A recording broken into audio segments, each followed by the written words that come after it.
Selamat malam jemaat Kristen Kalam Kudus yang kami kasihi.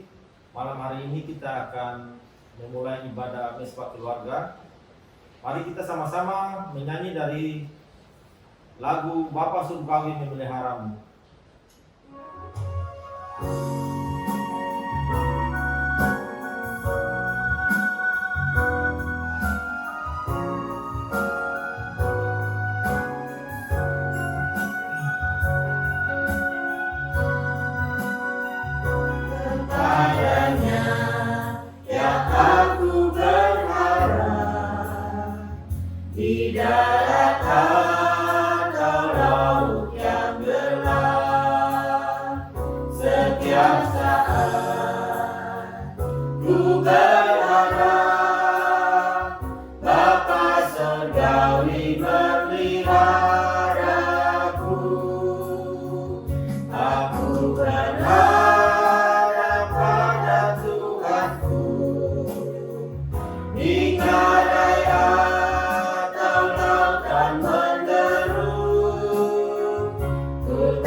Ya Tuhan, terima kasih untuk kesempatan di malam hari ini kita boleh beribadah bersama kembali.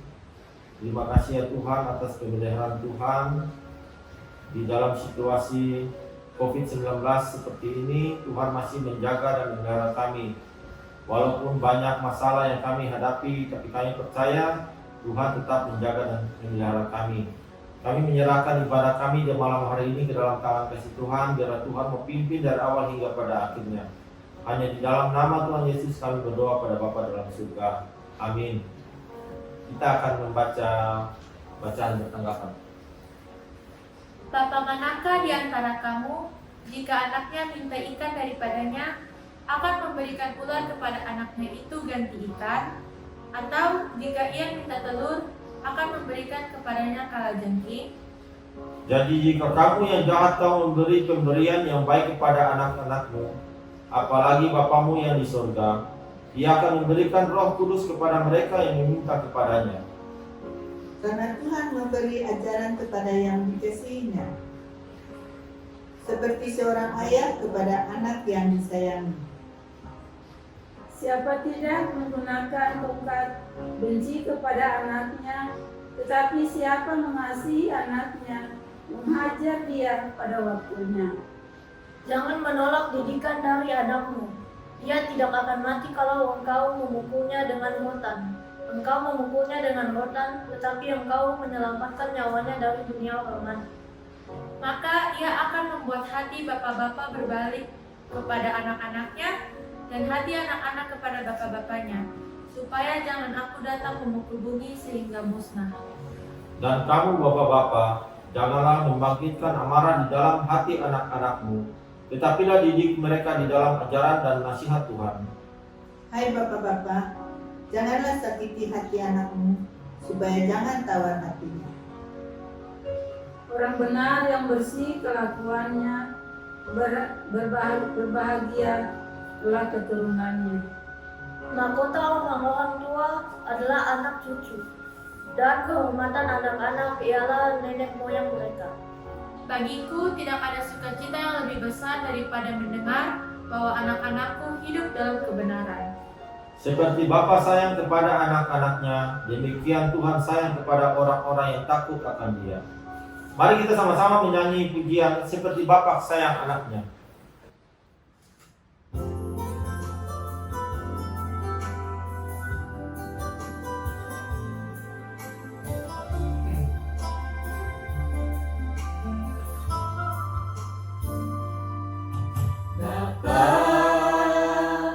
Besar sungguh kasih setiamu,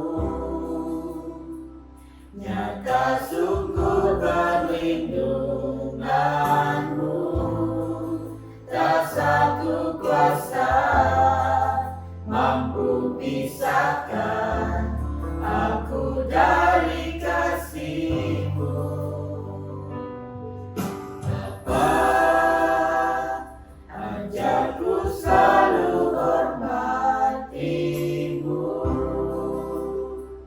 ajarku turut perintah-Mu, berikan ku hati untuk menyembah-Mu dan bersyukur setiap waktu.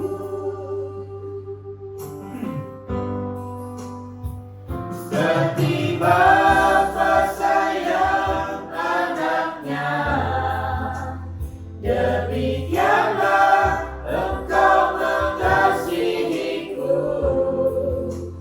Kau jadikan biji matamu, Kau berikan semua yang ada padamu. Seperti Bapa sayang anaknya, demikianlah Kau menuntun langkahku. Hari depan indah Kau beri, rancangan-Mu yang terbaik bagiku.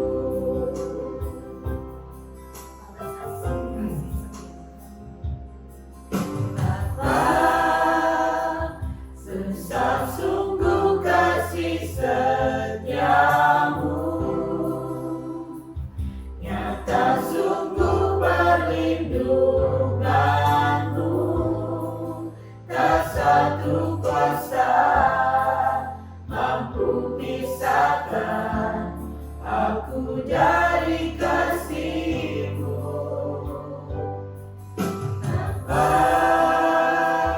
Ajarku selalu hormati-Mu,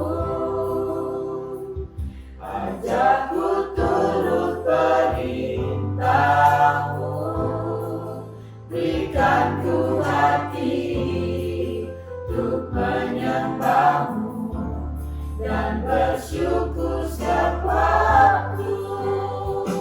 Seperti Bapa sayang anaknya, demikianlah Engkau mengasihiku.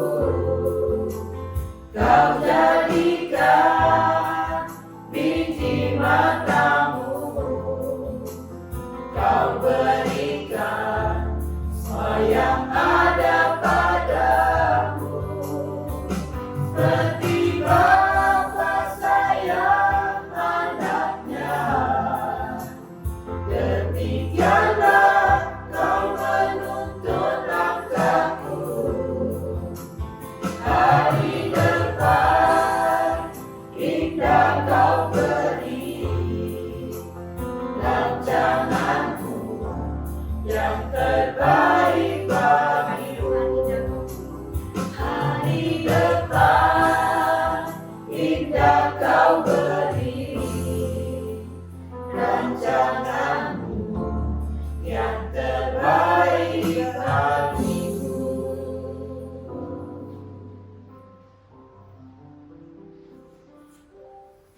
Mari kita berdoa. Tuhan Bapa kami dalam surga, kami datang di hadapan-Mu mengucap syukur untuk pembinaan dan penyertaan Tuhan bagi kami. Sampai pada hari ini Tuhan berikan kami kesempatan lagi untuk datang di hadapan hadirat-Mu Tuhan, memuji dan menyembah Engkau. Bapa, kami bersyukur untuk anugerah yang sudah Tuhan berikan bagi kami. Bapa, Engkau menjaga dan menuntun akan keluarga kami. Engkau memberikan kami anak-anak yang sudah berkeluarga.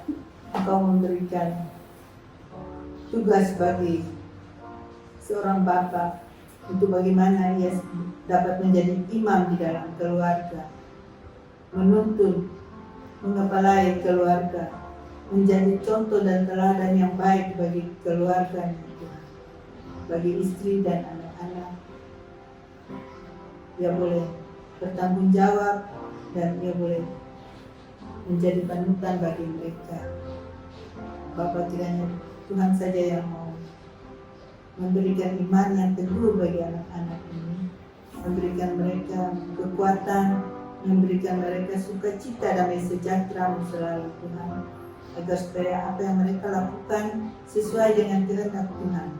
Bapa, berkati setiap pekerjaan mereka, biarlah apa yang mereka lakukan Tuhan berkati, dan Tuhan mau pakai itu untuk menjadi saluran berkat bagi orang lain juga. Bapa, kami juga berdoa bagi gereja kami. Tuhan, Engkau yang punya gereja ini, Tuhan, Engkau yang memberkati gereja, memberkati hamba-hamba Tuhan yang melayani. Tuhan juga memberkati jemaat kami, Tuhan. Ada yang sakit, Engkau mau sembuhkan. Ada yang berduka, Engkau mau hiburkan, Tuhan. Ada yang kesulitan, Bapa, kiranya mau datang, berikan kekuatan bagi mereka, Tuhan. Engkau saja yang menjadi harapan kami, Tuhan. Engkau yang menjadi sandaran kami, Tuhan. Engkau saja yang mau menuntun dan menyertai anak-anak-Mu, Tuhan. Dalam segala masalah, Tuhan, kami datang di hadapan-Mu. Kami berserah kepada-Mu. Biarlah Tuhan saja yang mau menjaga dan melindungi kami.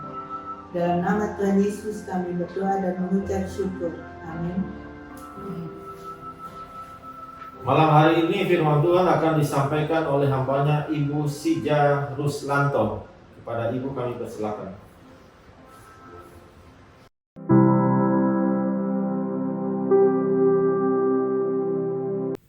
Jemaat Kalam Kudus Ambon, salam dalam nama Tuhan Yesus Kristus. Saya ingin memperkenalkan diri terlebih dahulu. Nama saya Sija, biasa dipanggil dengan Lia. Saya satu kelas dengan Kak Tince yang saat ini melayani di Gereja Kalam Kudus Ambon. Suami saya adalah alumni Saat, dan atas anugerah Tuhan kami saat ini melayani di Gereja GKA Immanuel Malang. Anak kami saat ini sedang kuliah, masuk ke tahun ketiga, dan dia melayani bersama-sama dengan kami. Saya adalah salah satu dari sekian banyak orang yang sangat rindu supaya iman Kristen itu berakar, bertumbuh, dan berbuah di dalam rumah tangga, di dalam keluarga masing-masing. Karena itu saya sangat senang ketika Tuhan memberikan kesempatan saat ini untuk bisa berbagi firman Tuhan tentang keluarga. Kali ini kita akan belajar tentang peran ayah dalam keluarga, khususnya peran ayah dalam pendidikan rohani anak-anaknya. Sebelum kita belajar, mari kita berdoa terlebih dahulu untuk meminta pengertian dari Tuhan. Mari kita berdoa. Allah yang baik, terima kasih karena memberikan kami kesempatan di saat ini untuk belajar bersama-sama, untuk kami tahu hati Tuhan di dalam keluarga Kristen, di dalam keluarga kami masing-masing. Tuhan, tolonglah kami, berilah pengertian kepada kami. Dalam nama Yesus kami berdoa. Amin. Bicara tentang peran ayah di dalam keluarga, maka pada umumnya orang tahu kalau ayah itu perannya adalah mencari nafkah dan melindungi keluarganya atau memberi rasa aman. Dan peran ibu adalah mendidik anak-anak dan juga menyediakan semua kebutuhan sehari-hari di dalam rumah. Nah, berangkat dari pengertian seperti itu, maka pendidikan kerohanian anak dianggap orang adalah tugas dari ibu, bukan tugas dari bapak. Itu juga yang diyakini oleh banyak keluarga Kristen saat ini. Nah, sehingga kalau kita lihat pada umumnya, yang mendorong anak-anak ke sekolah minggu adalah ibunya. Yang mengajak anak-anak berdoa, ibunya. Dan yang mengajak anak-anak untuk mendengarkan cerita Alkitab, yang bercerita tentang kisah-kisah dalam Alkitab juga adalah ibunya. Demikian juga yang mengingatkan anak-anak untuk saat teduh, ibunya. Apakah bapak-bapak banyak melakukan hal itu? Menarik sekali, sebuah survei diadakan kira-kira 1 atau 2 tahun yang lalu. Anak-anak dari keluarga Kristen diberi pertanyaan dan jawaban mereka dikumpulkan. Dari hasil survei itu, maka didapati bahwa menurut anak-anak, peran ibu dalam hal rohani lebih menonjol. Ibu lebih rutin hadir di gereja daripada ayah, dan religiositas ibu lebih baik daripada ayah. Apakah ini yang dikehendaki oleh Allah? Kalau kita lihat di PL, ketika Allah memilih Abraham, Allah menyatakan apa rencananya bagi Abraham. Kejadian 18 mencatat bahwa Allah berkata, "Sebab aku telah memilih dia, supaya diperintahkannya kepada anak-anaknya dan kepada keturunannya, supaya tetap hidup menurut jalan yang ditunjukkan Tuhan." Jadi, Allah memilih laki-laki yang bernama Abraham itu supaya ia mengajarkan firman Tuhan kepada anak cucunya, agar mereka hidup sesuai jalan yang ditunjukkan Tuhan. Sayangnya, keturunan Abraham kemudian banyak yang tidak melakukan hal itu. Banyak laki-laki yang mengawini perempuan dari bangsa-bangsa asing yang tidak mengenal Tuhan. Kemudian mereka tidak berminat untuk mendidik anak mereka di dalam jalan Tuhan. Karena itu, maka generasi berikutnya tidak mengenal Tuhan dan tidak hormat kepada Tuhan. Demikian generasi demi generasi berjalan dan Allah membiarkan mereka ditaklukkan, kemudian ditawan dan dibuang oleh bangsa asing. Pada waktu itu keturunan Abraham menyesal karena mereka menyadari kesalahan mereka dan mereka ingin memperbaiki kesalahan itu. Kemudian ada orang-orang yang sangat rajin belajar firman Tuhan, kemudian mengajarkannya. Mereka itu disebut dengan rabi-rabi. Rabi-rabi itu mengumpulkan para lelaki Yahudi dan mengajarkan kepada mereka firman Tuhan. Dan lelaki yang belajar itu kemudian pulang ke rumah dan mengajarkannya kepada anak-anak dan kepada istrinya di dalam rumahnya. Mereka kemudian menjadi satu komunitas yang sangat kuat berpegang kepada firman Tuhan pada waktu itu. Dan waktu itu bagi orang Yahudi, pendidikan rohani anak adalah tanggung jawab utama dari ayah. Lelaki Yahudi secara rutin menghadiri pertemuan untuk belajar kitab suci dan apa yang dia pelajari akan ia ajarkan kepada anak-anaknya. Mereka ajarkan secara berulang-ulang melalui kegiatan membacakan, menceritakan, menghafalkan, menyanyikan, mendoakan, atau memperagakannya, yaitu melakukan sesuatu yang berkaitan dengan perintah yang ada di dalam kitab suci. Josephus, seorang sejarawan Yahudi yang sangat terkenal yang hidup pada abad 1, dia pernah berkata demikian, "Kami paling bersusah payah dalam mendidik anak-anak kami dan urusan paling penting dalam kehidupan kami adalah memantau anak-anak hidup saleh dan memegang teguh hukum-hukum Tuhan." Jadi yang paling menguras waktu, usaha, tenaga dari seorang ayah Yahudi adalah mendidik anak-anak mereka mengenal Allah dan firman-Nya. Betapa baiknya kalau semua ayah-ayah Kristen pada saat ini juga berperan seperti itu di dalam keluarganya. Itu adalah sekilas tentang ayah-ayah di dalam kehidupan perjanjian lama. Setelah Tuhan Yesus datang, maka Tuhan membawa kita ke dalam satu era yang baru di dalam kehidupan, yaitu perjanjian baru. Karena itu kita perlu mempelajari apa kata Tuhan, apa ajaran Tuhan bagi kita di dalam perjanjian baru tentang hal ini. Untuk itu mari kita buka satu bagian firman Tuhan. Kita akan baca tulisan Rasul Paulus di Efesus pasal 6 ayat 1 sampai 4. Efesus 6 ayat 1 sampai 4. Hai anak-anak, taatilah orang tuamu di dalam Tuhan, karena haruslah demikian. Hormatilah ayahmu dan ibumu.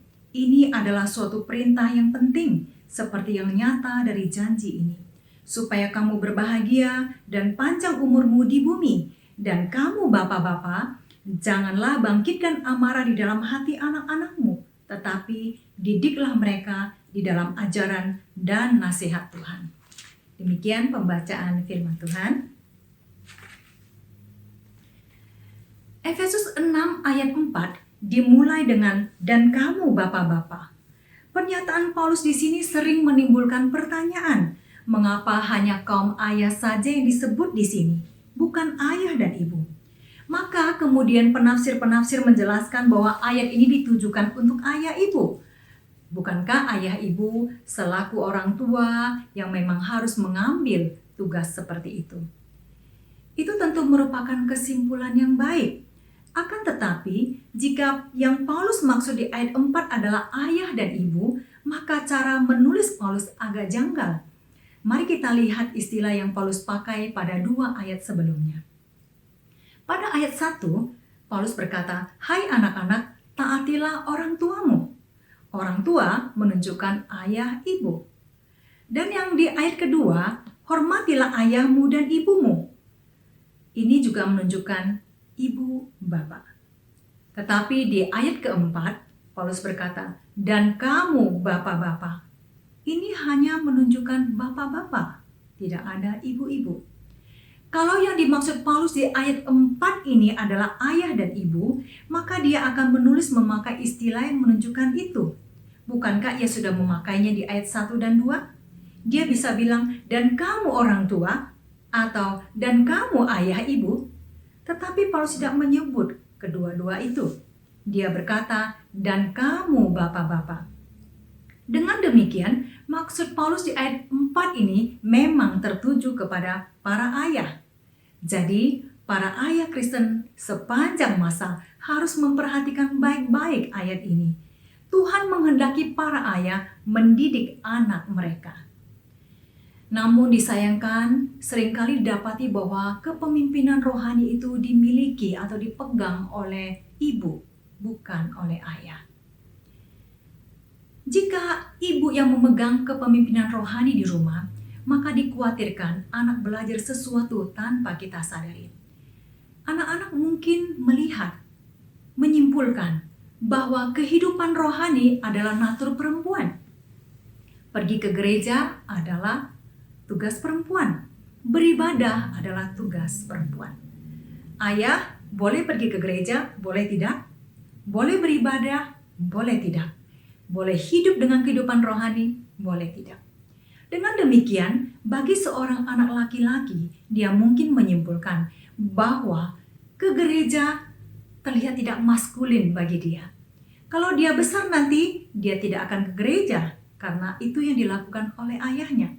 Dan bagi seorang perempuan, anak perempuan, dia mungkin menyimpulkan bahwa tidak apa-apa saya pacaran atau menikah dengan laki-laki yang tidak ke gereja atau tidak beribadah.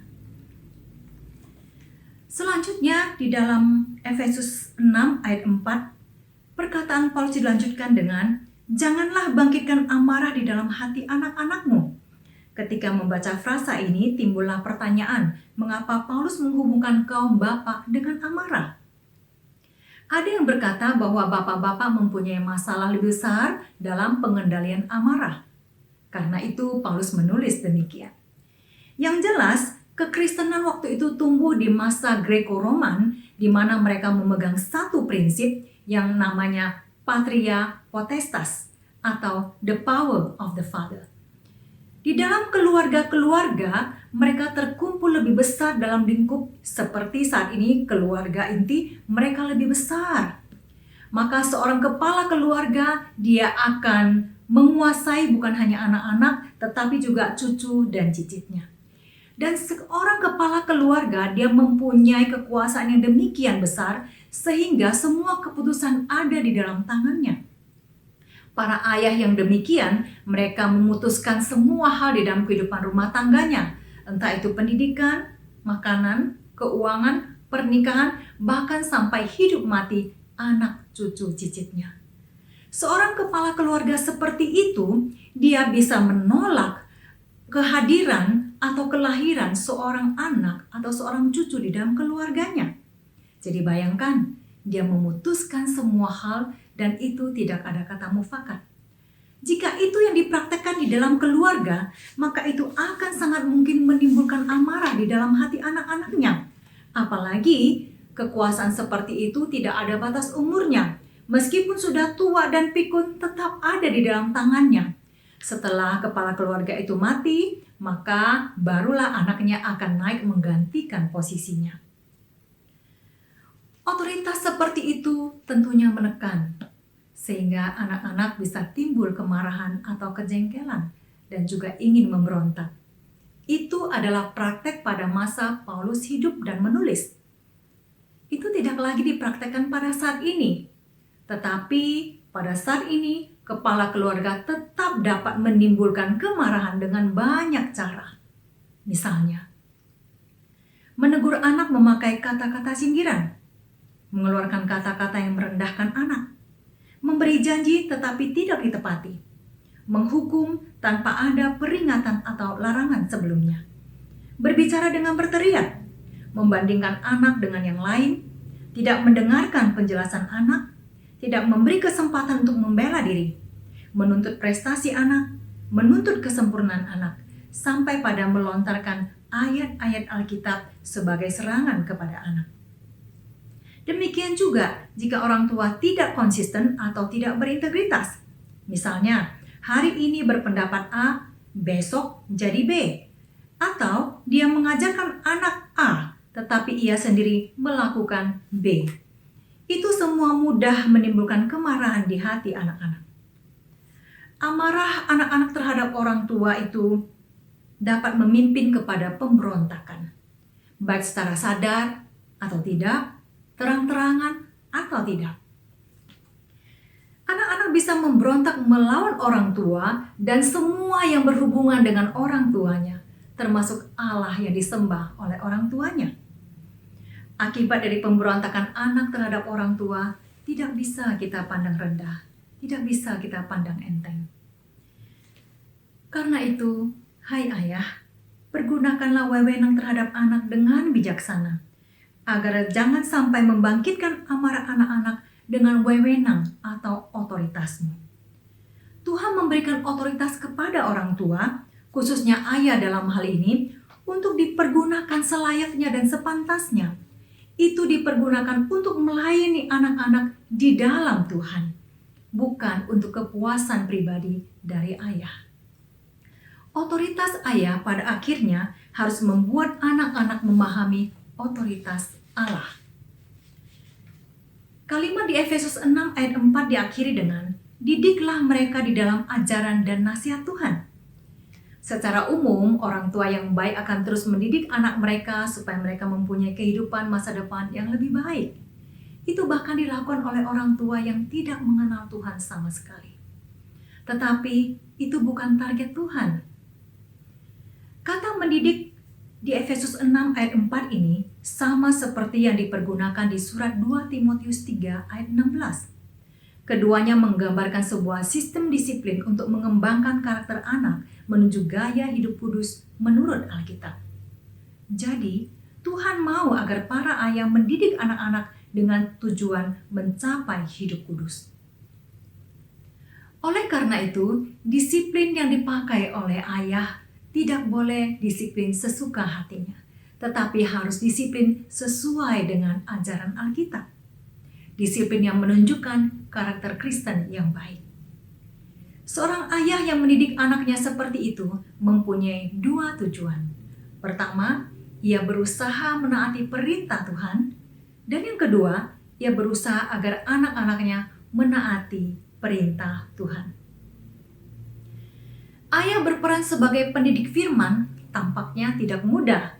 Biasanya orang-orang tidak mau melakukannya atau enggan melakukannya karena merasa tidak pantas atau belum pantas. Entah karena belum menguasai firman Tuhan, Alkitab, ataupun merasa karakternya belum baik, belum sempurna. Sebenarnya Tuhan tahu bahwa kita tidak ada yang sempurna dalam segala hal, baik pria maupun wanita, baik ayah maupun ibu. Karena itu Tuhan tidak sedang mencari orang yang sempurna, tetapi Tuhan mencari orang yang mau berusaha taat kepadanya. Seorang penulis bersaksi bagaimana ayahnya mengajarkan firman Tuhan kepada mereka. Ayahnya giat melayani di gereja, ayahnya juga memimpin doa di dalam keluarga dan membacakan cerita-cerita Alkitab kepada anak-anaknya. Tetapi anak ini berkata, ayahnya bukan seorang pria yang sempurna, tetapi mau berusaha. Untuk menunjukkan bahwa ayahnya tidak sempurna, maka penulis ini menceritakan apa yang pernah dia alami bersama ayahnya. Dia berkata, suatu kali ketika mereka sedang makan malam di rumah, dan pada waktu itu dia berumur 6 tahun, ketika sedang makan itu ayahnya bertengkar hebat dengan ibunya. Karena sangat marah, ayahnya berbicara dengan berteriak. Kemudian dia melemparkan piring saus dan itu terbang terlempar ke dinding dan sausnya berceceran. Sebagai anak kecil yang berumur 6 tahun, anak ini ketakutan dan dia segera menghabiskan makannya, segera pergi ke kamarnya dan dia menangis sejadi-jadinya. Di atas ranjangnya kemudian dia mendengar ada suara buka pintu. Ternyata ayahnya masuk ke kamarnya, membelai rambut anaknya, dan ayahnya ini berkata, "Maafkan ayah ya, tadi ayah tidak terlihat seperti Kristus kan? Maafkan ayah ya." Anak ini bangkit dan memeluk ayahnya.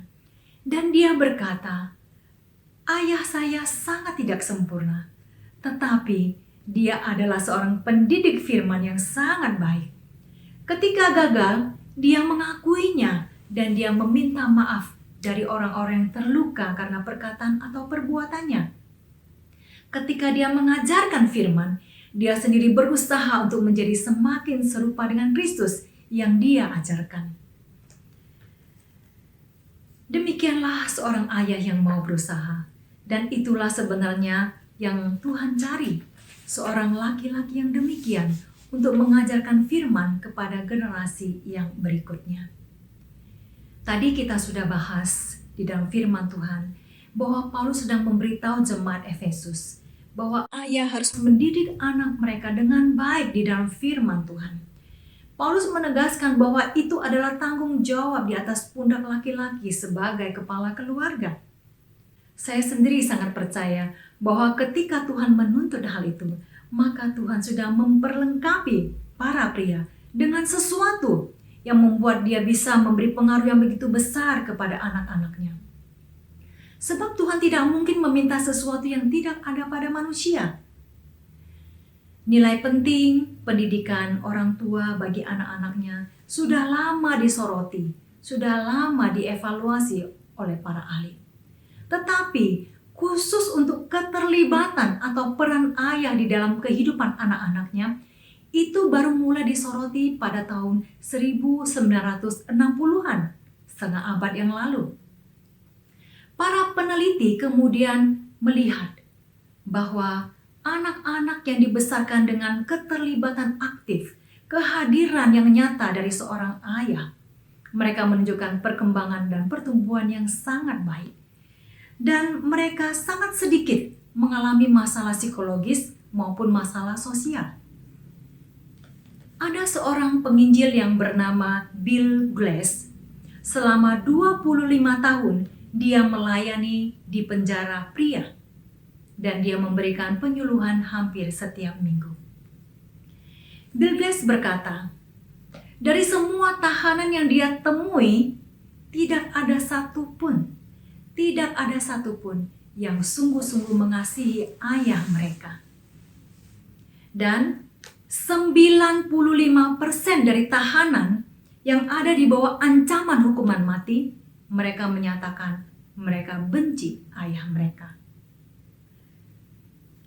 telah diamati bahwa perilaku seseorang yang menyimpang dan kemudian mengarah kepada kriminalitas seringkali disebabkan oleh ketidakhadiran seorang ayah dalam mendidik anaknya dengan baik, atau ayahnya tidak menegur dengan bijaksana, dengan berwibawa ketika anaknya itu melakukan kesalahan.